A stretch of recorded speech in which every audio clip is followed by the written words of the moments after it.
বিশেষ দিনের জন্য আজকে মাটির চুলায় পাতিল ভর্তি গরুর মাংস রান্না করছি। আগে থেকে দুই একটা রান্না করে রাখতে পারলে কিছু কাজ এগিয়ে থাকে, আর মাংস রান্না করে তো ফ্রিজে রেখে দেওয়াই যায়। তো আমি এখানে আজকে মাংস রান্না করে নিলাম, আর মাংস রান্না করতে করতে সন্ধ্যা লেগে গিয়েছে। এই তো আপনাদের ভাইয়া বাজারে গিয়েছিল। গরুর মাংস কিনতে গেলে সাধারণত খুবই সকালে বাজারে যেতে হয়, এতে করে ভালো মাংস পাওয়া যায়। আপনাদের ভাইয়া যেহেতু তার কাজের জন্য রাতে ঘুমায় না, একদম সকালবেলা ঘুমায়। মাংস যেদিন কেনা হয় সেদিন সকাল সকালে বাজারে গিয়ে ভালো মাংসটা নিয়ে আসতে পারে। আর মশলাপাতি যেগুলো লাগে বা লাগবে সেগুলোর একটা লিস্ট করে আমি তার মেসেঞ্জারে রাতেই দিয়ে রাখি। তো যাই হোক, আপনাদের ভাইয়া বাজার থেকে আসার পরে ব্যাগটা ওইরকম রেখে ঘুমিয়ে পড়েছে, আর আমি ঘুম থেকে ওঠার পরে এই তো এখন এগুলো বের করে নিচ্ছি। পেঁয়াজ, আদা, রসুন, কিছু প্যাকেটের মশলা, আবার কিছু গোটা মশলাও এনেছে। আর 3.5 কেজি গরুর মাংস এনেছে। বাসায় যেহেতু 2-4টা মেহমান থাকবে, তাই আজকে সবগুলোই রান্না করব। ছোট দিন, তার মধ্যে শীতের সকাল সকাল সকাল বিছানা থেকে একদমই উঠতে ইচ্ছে করে না। উঠে আবার রান্না বান্না করতে অনেক বেশি দেরি হয়ে যাবে, যার জন্য চিন্তা করলাম মাংস যদি আগেই রান্না করে ফ্রিজে রেখে দিতে পারি তাহলে অন্তত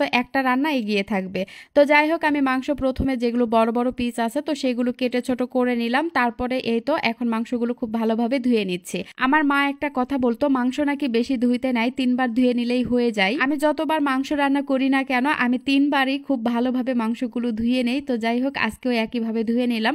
তারপরে এই তো এখন রান্নাটা বসিয়ে দিব। তো প্রথমে পেঁয়াজ দিয়ে দিলাম, তারপরে আদা বাটা এবং রসুন বাটা দিয়ে দিচ্ছি। মাংসের পরিমাণ যেহেতু বেশি, তাই আদা রসুন বাটাও বেশি করে দিয়ে দিলাম। এরপরে দিয়ে দিচ্ছি মরিচ গুঁড়া, ধনিয়া গুঁড়া, জিরা গুঁড়া, পরিমাণ মতো হলুদ, গরম মশলার গুঁড়া আর কয়েকটা তেজপাতা দিয়ে দিচ্ছি। এবার দিয়ে দিচ্ছি সাদা এলাচ, কালো এলাচ, দারুচিনি, লবঙ্গ, গোলমরিচ। তারপরে দিয়ে দিলাম পরিমাণ মতো লবণ, তেল আর কয়েকটা শুকনা মরিচ দিয়ে দিলাম। এবার দিয়ে দিচ্ছি আস্ত জিরা। আস্ত জিরা ছাড়া আমার ভালোই লাগে না। তো সব মশলা দেওয়া শেষ, এখন রান্নাটা বসিয়ে দিব। আজকে রান্না করার জন্য আমি নতুন একটা বড় পাতিল বের করেছি, আর এই পাতিলটা আমার শাশুড়ি আমাকে দিয়েছিল। তো পাতিলে কালি যেন না হয় সেই জন্য চুলার ছাই দিয়ে আমি পাতিলটা ভালোভাবে লেপে দিলাম, এতে করে কালি কম হবে। এবার রান্নাটা বসিয়ে দিব। তো খড়ি কাটা ছিল না, তাই শুকনা খড়িগুলো বেছে আমি হাঁটু দিয়ে ভেঙে নিচ্ছি। চুলা যেহেতু ছোট, আর এই বড় খড়িগুলোতে একদমই জাল দেওয়া যায় না। জাল দেওয়ার সময় খড়িগুলো নিচে পড়ে যায় আর চুলার আগুন নিভে যায়। তো যাই হোক, আজকে যেহেতু আমাকে হেল্প করার মতো কেউ নাই, তাই আজকে নিজেই আমি চুলার আগুন জ্বালাবো। প্রতিদিন তো আর হেল্প করার মতো কেউ থাকবে না, তাই না? নিজের কাজ তো নিজেকেই বুঝিয়ে নিতে হবে। তো প্রথমে খড়ির মধ্যে কেরোসিনের তেল দিয়েছি, তারপরে পেপার দিয়ে আগুনটা জ্বালিয়ে নিলাম। মানুষ কিন্তু আস্তে আস্তে সবকিছু শিখে, তাই না? আমি আজকে খুব সুন্দরভাবে চুলার আগুনটা জ্বালাতে পারছি। চেষ্টা করলে সবকিছুই পারা যায় এবং একটা সময় সবকিছুই সহজ হয়ে যায়। তো যাই হোক, মাংস থেকে যেগুলো পানি বের হয়েছে তো সেগুলো দিয়ে আমি মাংসটা খুব ভালোভাবে কষিয়ে নিয়েছি। এরপরে ঝোলের পানি দেওয়ার পরে কয়েকটা রসুন দিয়ে দিলাম। আগে থেকে রসুন দিলে খুঁজেই পাওয়া যেত না, যার জন্য ঝোলের পানি দেওয়ার পরে রসুনগুলো দিয়ে দিলাম। এবার কিছুক্ষণ জাল দেওয়ার পরে মাংসটা হয়ে গেছে, এখন নামিয়ে নিচ্ছি।